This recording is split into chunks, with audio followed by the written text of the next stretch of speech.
Attack on Titan season 4 के recap में आपका स्वागत है। लेटेस्ट सीजन इमोशंस की एक ऐसी जर्नी है जो इंटेंस बैटल्स, चौंकाने वाले खुलासों और कॉम्प्लेक्स कैरेक्टर डेवलपमेंट से भरी हुई है। आज हम इस एक्शन से भरपूर सीजन के की इवेंट्स और स्टोरी लाइन पर गहराई से विचार करेंगे, तो चलिए शुरू करते हैं।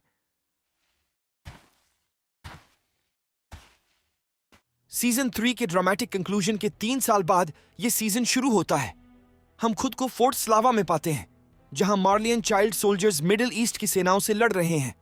मार्ली एल्डियन सोल्जर्स, चाइल्ड सोल्जर्स और फाल्को ग्राइस और गैबी ब्राउन सहित न्यू वॉरियर कैंडिडेट्स का मिश्रण तैनात करते हैं।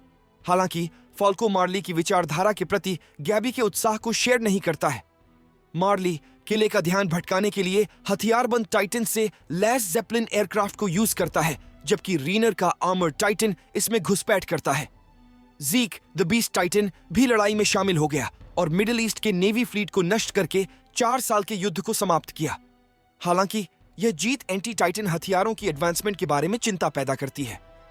फोर्ट स्लावा की लड़ाई के बाद मार्ली के हाई रैंकिंग ऑफिशियल्स अपने अगले कदम पर चर्चा करने के लिए एकत्र हुए। भले ही पैराडाइस आइलैंड पर पिछले सभी अभियान वापस लौटने में असफल है। पैराडाइस द्वारा 9 टाइटन्स में से 2 को नियंत्रित करने के साथ मार्ली ने फैसला किया कि अब कार्रवाई करने का समय आ गया है। वे लिबेरियो फेस्टिवल में पैराडाइस आइलैंड पर युद्ध की घोषणा करने के लिए टाइबर फैमिली, जो अपनी शक्ति के लिए जाने जाते हैं, और वॉरहैमर टाइटन का उपयोग करने की योजना बना रहे हैं। हमें रीनर के पास्ट की भी झलक मिलती है। टाइटन वॉरियर्स के रूप में अपने पहले मिशन पर रीनर, एनी लियोनहार्ट, बेर्टोल्ट हूवर और मार्शल गैलियर्ड को पैराडाइस आइलैंड से फाउंडिंग टाइटन को फिर से हासिल करने के लिए भेजा गया था। दुर्भाग्य से मिशन के दौरान मार्शल को प्योर टाइटन द्वारा मार दिया गया था। मुश्किलों के बावजूद राइनर ने सर्वे कॉर्प में घुसपैठ करने की एक नई योजना को आगे बढ़ाया। अपने अतीत पर विचार करते हुए वह सुइसाइड के बारे में भी सोचता है, लेकिन फाल्को उसे रोक देता है।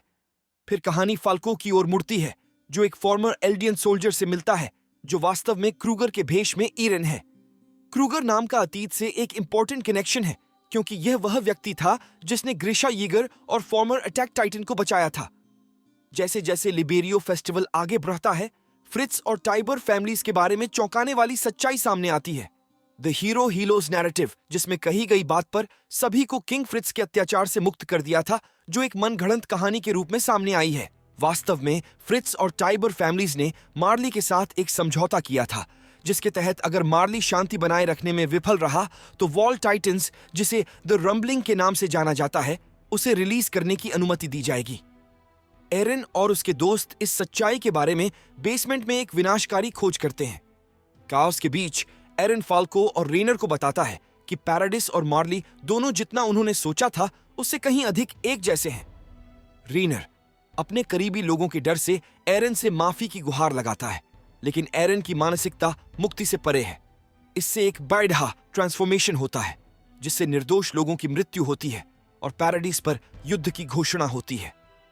जैसे ही एरन ने अपना वायलेंस जारी रखा, लारा टाइबर, वॉरहैमर टाइटन, अपनी क्षमताओं का खुलासा करती है और एरन का सामना करती है।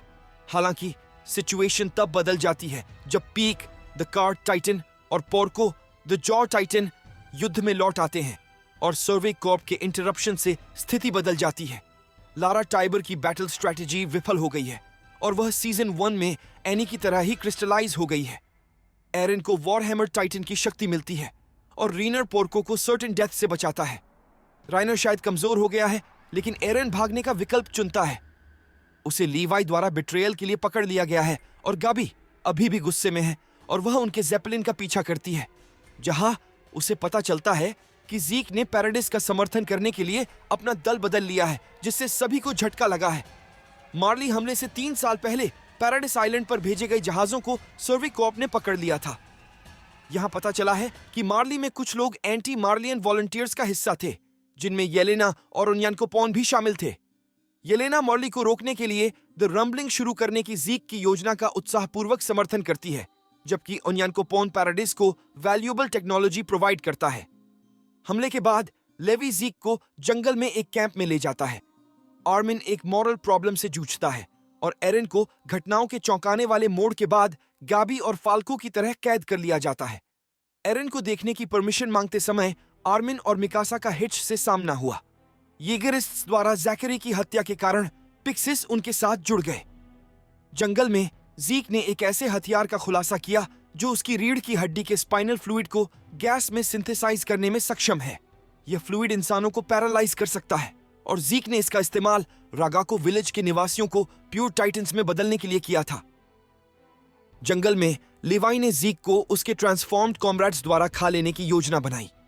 इस प्रोसेस के दौरान जीक को अपने दर्दनाक बचपन की याद आती है, जिसमें क्सावर के साथ उसका रिश्ता और उसके रेस्टोरेशनिस्ट पेरेंट्स के साथ विश्वासघात शामिल है। जीक और क्सावर ने मार्ली के हाथों अपनी पीड़ा समाप्त करने के लिए सभी एल्डियंस को इच्छा मृत्यु देने की योजना साझा की। इस प्लान को तब आगे बढ़ाया जाता है जब जीक और एरन लिबेरियो में मिलते हैं। जैसे ही लड़ाई शुरू होती है, एरन और जीक खुद को एक रहस्यमय स्थान पर पाते हैं जिसे द कोऑर्डिनेट्स और द पैथ्स के रूप में जाना जाता है, जो पहली टाइटन आइमिर से जुड़ा हुआ है। वे ग्रिशा की यादों में जाते हैं, जिससे यह पता चलता है कि ग्रिशा ने एरन का ब्रेन वॉश नहीं किया था, बल्कि उसे अपना रास्ता खोजने के लिए इनकरेज किया था। हालांकि जीक इच्छा मृत्यु योजना के लिए कमिटेड है। एक इंटेंस मेमोरी में ग्रिशा एरन के भविष्य के बारे में उनके बेसमेंट में रहस्यों की बात करते हैं। वे अटैक टाइटन की शक्ति प्राप्त करने के लिए ग्रिशा के ड्रास्टिक एक्शंस को देखते हैं। अचानक उन्हें द पैथ्स पर वापस लाया जाता है। जीक को पता चला कि एरन ने फाउंडर को हासिल करने के लिए ग्रिशा को मैनिपुलेट किया था। एरन और आइमिर रंबलिंग को अप्रूव करने के लिए सहयोग करते हैं और पहले टाइटन के रूप में यमियर के दुखद इतिहास को अनवेल किया जाता है। एरन और वॉल टाइटन्स पैराडिस से परे की दुनिया को नष्ट करने के लिए निकलते हैं। एरन के दोस्त उसके एक्शंस के परिणामों से जूझ रहे हैं। आर्मिन, मिकासा, जीन और कॉनी को मुश्किल फैसला चुनने के लिए मजबूर किया जाता है। इस बीच येगरिस्ट्स और कैडेट्स प्योर टाइटन्स और मार्लियन सोल्जर्स को हराने के लिए एकजुट हो गए। वॉल टाइटन्स वर्ल्ड वाइड विनाश का कारण बनते हैं। जब दुनिया आने वाले विनाश का सामना करती है, वही हैंगे, लीवाई, पीक और मैगथ विनाशकारी स्थिति का सामना करने के लिए एक यूनियन बनाते हैं। कॉनी और फाल्को की किस्मत एक सरप्राइजिंग टर्न लेती है और वे दुनिया को बचाने के मिशन पर एनी और रेनर से जुड़ जाते हैं।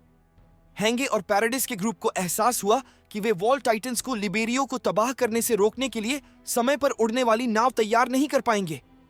कियोमी का सुझाव है कि वे जहाज से भाग जाएं और ओडिहा के मार्लियन सिटी की ओर जाएं, जहां अजुमाबितो फैमिली के पास एक हैंगर है। रीनर और एनी की मदद से वे येगरिस्ट से लड़ते हैं, जो जहाज तक पहुंचने के लिए डॉक पर कब्जा कर लेते हैं। फाल्को, जो अब जॉ टाइटन है, लड़ाई में शामिल होता है लेकिन कंट्रोल खो देता है और वही मैगथ और शेडिस हीरोइक सैक्रिफाइसेस देते हैं। लिबेरियो पर हमले के महीनों पहले स्काउट्स मार्लियन शोर लाइन पर पहुंचे। एरन लापता हो गया और मिकासा ने उसे एक यंग थीफ के साथ पाया। एरन ने मिकासा की लॉयल्टी पर सवाल उठाया और उन्होंने थीफ के परिवार के साथ समय बिताया। प्रोटेक्शन ग्रुप की असेंबली में एरन चला गया और रिप्रेजेंटेटिव्स ने पैराडिस डेविल्स को खत्म करने की अपील करी। फ्लैशबैक से पता चला कि एरन का एक छिपा हुआ एजेंडा था, जिसके कारण हिस्टोरिया और जीक के साथ संघर्ष हुआ और एक्रोमेंस के बारे में सच्चाई का भी खुलासा किया गया। प्रेजेंट में एरन और कोलोसल टाइटन्स को रोकने के लिए ग्लोबल अलायंस के एफर्ट्स बेकार साबित होते हैं और फिर एरन ने दुनिया को नष्ट करने के अपने इंटेंशंस की घोषणा की। अटैक ऑन टाइटन के लेटेस्ट सीजन में amazing breath taking battles, mind blowing revelations और इंटेंस कैरेक्टर डेवलपमेंट है। यह शुरू से अंत तक इमोशन से भरा एक सफर रहा है। अगर आपको यह रिकैप पसंद आया तो और भी एनिमे कंटेंट के लिए इसे लाइक, शेयर और सब्सक्राइब करना न भूलें। हम यह देखने के लिए इंतजार नहीं कर सकते कि अपकमिंग एपिसोड्स में कहानी कैसे सामने आती है, इसलिए और अपडेट्स के लिए बने रहें। देखने के लिए धन्यवाद।